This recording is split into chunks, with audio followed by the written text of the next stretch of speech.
Madam Kawira Mwangaza should pack a luggage without forgetting the Ngita man and go home where she belongs. Thank you, Mr. Speaker, and I stand to support. Thank you, Honorable Timothy. Honorable members, Honorable Akule from Kiwocho. 2 minutes.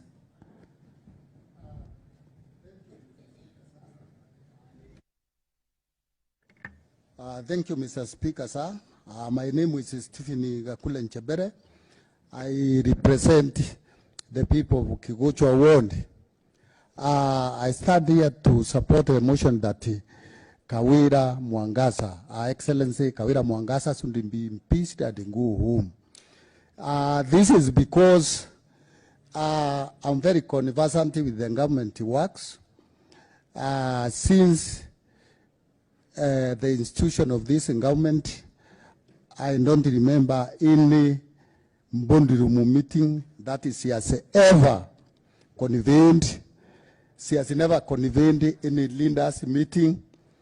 I don't think whether she knows all the department ends in Meru County, because that is